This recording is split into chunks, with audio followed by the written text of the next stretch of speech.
Okay, in this video, let me stop the music. In this video, I made a 10 hamster rules. If you have trouble, and a lot of people are having trouble in playing hamster in Overwatch 2, but I can guarantee you, if you follow these rules, there are rules. So, although people say that rules are meant to be broken, I trust that if you apply these rules like 85% of the times, because sometimes you have to adapt to the circumstances or so, and I will explain more later on. I can guarantee you, if you follow these rules when you play Wrecking Ball, you can get GM like I did, or even top 500 or higher. Even I have trouble to apply the rules when I should apply them because I lose focus or so. But I can guarantee you that if you apply them, your Wrecking Ball is going to be God. And people won't ask you to swap anymore because they see how good you're playing. That's another guarantee. So yeah. So what is the first rule as the hamster guy? It's so important. It's one of the most important things as Wrecking Ball. And the first rule is scout. No other character can scout unless they use an emote. Brigitte, for example, can scout. But pretty much Brigitte and Hamster are the only characters that can scout. And I say, but Moreweth, what is scouting? Well, scouting is the ability to see the enemy before they see you. And that's what you want to do with Hamster. Stop going in before scouting. Like you have to scout like 85% of the times. When this rule does not apply? For example, if the fight is already starting, there is no point on waiting to go in, right? Imagine if you already got a pick, you should go in. Or it's like mid-fight, you don't want to scout mid-fight because you know where everyone is if you're looking at them already because the fight already started. But the tip 101, just use the third person. That's an enemy, you do this. Because you never know when that enemy is going to use an ability, so you can go in.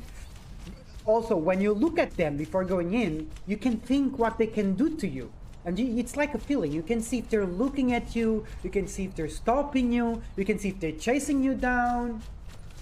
And don't worry if they know where you are, because if they know where you are, they have this feeling of like, oh shit, watch out, ball behind. So they're not paying like 100% attention to what your team is doing. So that's good. That's space creating. You can even create space by just scouting. Now, the trick is not to be seen. But if they see you, it's not a big of a deal. You just gotta wait for the right opportunity to go in. So that's the first rule as Hamster. Scout before engage. Okay, what is the second rule? The second rule, I would say, you know, when you go with the car, and there is like either green light, yellow light, and red light, right? So when Hamster has his E, that's the green light. You can go in. You have your E, you're gonna have a lot of HP, so you can go in, you can do stuff. Now, when you don't have your E, or your E is about to end, that's like the yellow light. Like, you know that your E is about to end, you don't have your E, it's too risky not engaging. And the red light is when you don't have your E, they have a shit ton of damage, you should not go in. They have CC, you should not go in. So make sure you know when the green light is on. That's the second rule. Don't engage, commit without your E. Hey, what? Got Tire 200. I bought a new Junkrat skin. Enjoy it. Also, new hair looks very nice. Yeah, I'm glad you enjoy it, Jade. So that's the second rule as Hamster. Very important. Very important. The third rule. It's kinda a little bit like the other two ones, or they're a little bit connected. But the third rule is never engage from front. So if you're scouting, obviously you don't want to scout in front of the enemy team. You want to scout like on the sides or even behind.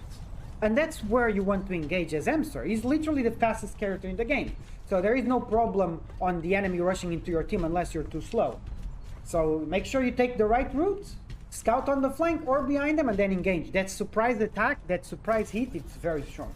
Now, when don't you apply this rule?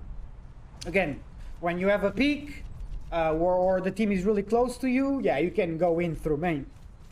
When the fight already started, or sometimes in ISR, you can go through flanks because they have a Tracer contesting you, Sombra is contesting you really well. Sometimes Rarely, but sometimes the only way is through main.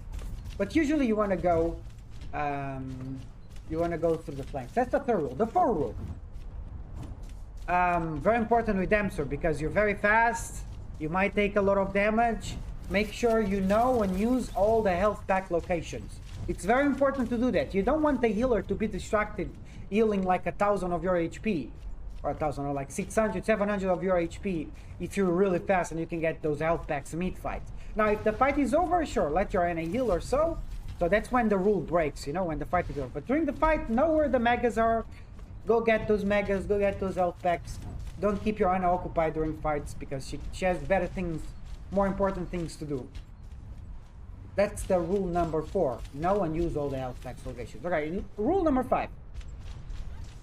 Also very important. Low SR hamsters don't apply this rule that much, because it's about game sense. And the rule is engage when your team is ready for it.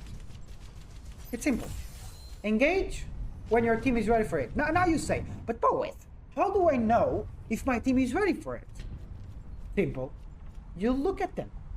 You are scouting, right? You're scouting. Okay, I'm ready to go in. Let's see where my team is. If they're coming out of spawn, just wait.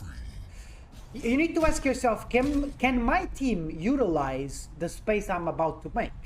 If you ask yourself, maybe they can shoot for a far. Maybe the tracer is right behind you, or a far is already shooting. Can my team utilize the space I'm about to create? If you ask that before going in, I can guarantee you go in a lot of times. Now, this rule can be broke. For example, when you need to touch point. Your team might not use your space, but your objective, like 15% of the time, it's to touch the point. So your team might not be ready for it, but you have to touch the point. That's when the rule breaks. Okay, the 6th rule. It's a combo that you should always look to do, because you want to make sure that the minefield has a lot of value. Again, this rule can be broken, because sometimes you're mid-fight, you don't have the slam, but the 6th rule is always look to minefield combo. Always. Always look to press Q and then slam.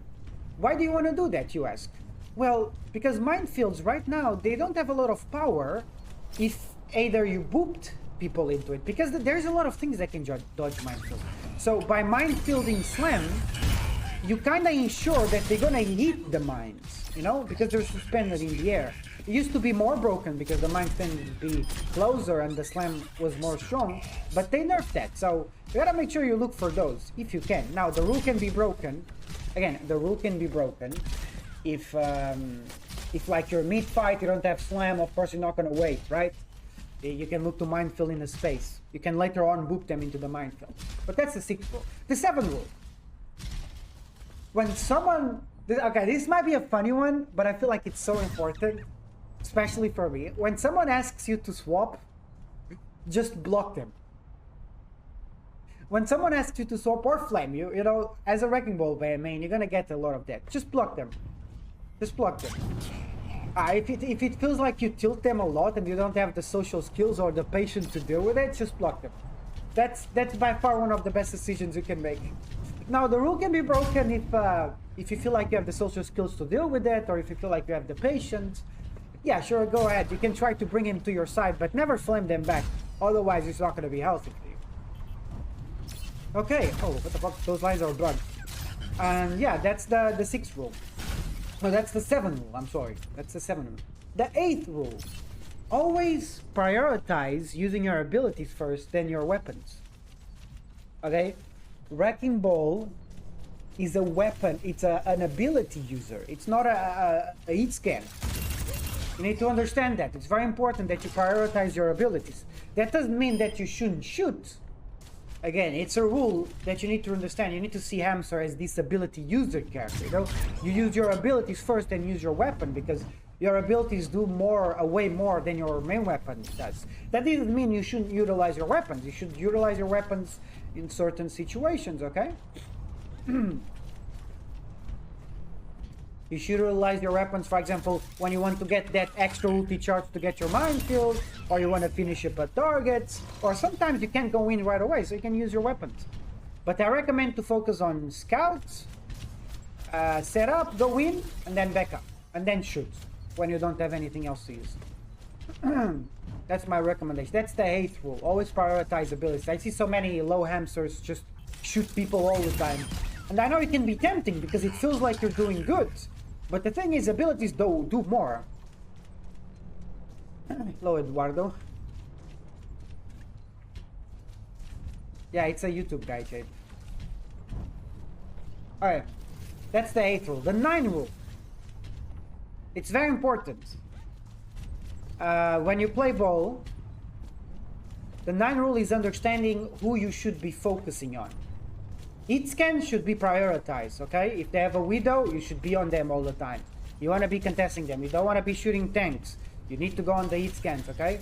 If there is a mercy with the hit scan, you can try to debate the pocket, and then obviously you need to focus the mercy instead of the soldier. So know your targets. It's very important. If they have Sombra, either you try to kill her, find where she is, kill her, or just know that's where she is all the time. I'm gonna make a YouTube video about how to play against Sombra as bow, so I won't speak much about it. If they have Zen, it's fundamental that you kill that guy.